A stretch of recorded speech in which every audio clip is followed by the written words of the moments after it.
nomor 7 tahun 2025 dibandingkan yang sebelumnya.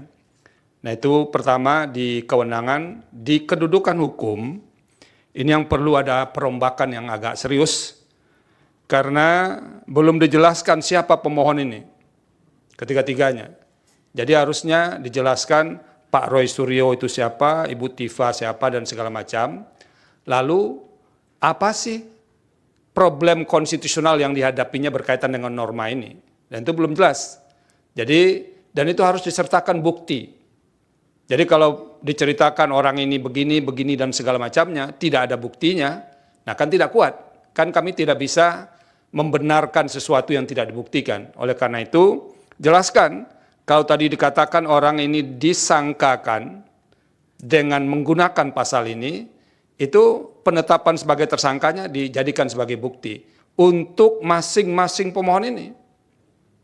Nah, baru setelah itu Pak Refli jelaskan apa hubungan kausal antara peristiwa yang terjadi untuk menjelaskan kasus konkretnya itu dengan berlakunya norma itu yang dimohonkan pengujian itu.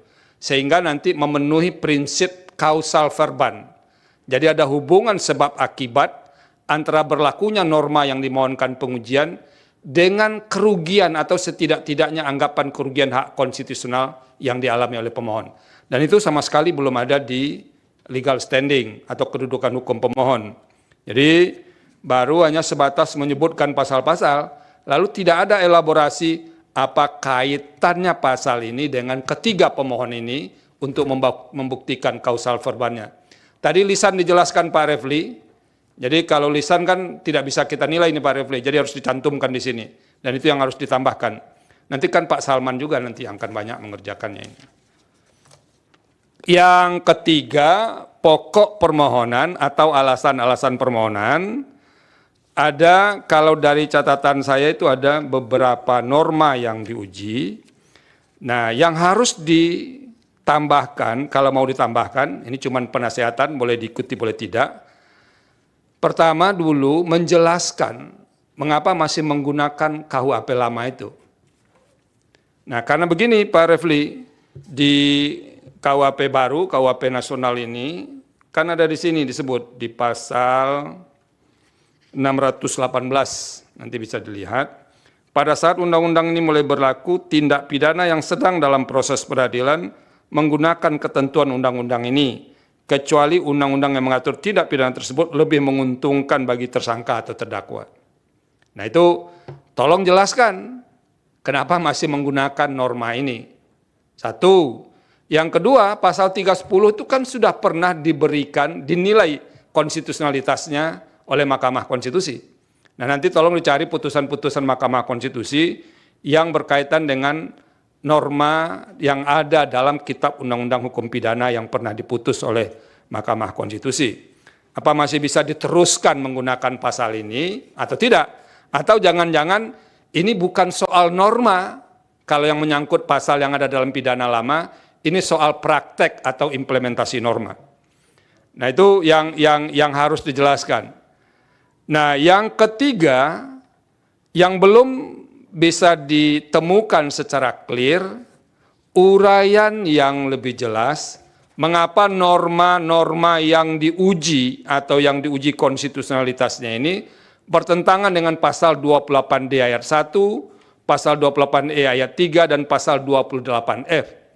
Dalam permohonan ini kami harus akui, tiga pasal konstitusi itu disebutkan, tapi belum ada uraian mengapa dia bertentangan dengan pasal dalam konstitusi itu. Jadi Pak Refli misalnya, pasal 28D, setiap orang berhak atas pengakuan, jaminan, perlindungan, dan kepastian hukum yang adil, serta perlakuan yang sama di hadapan hukum.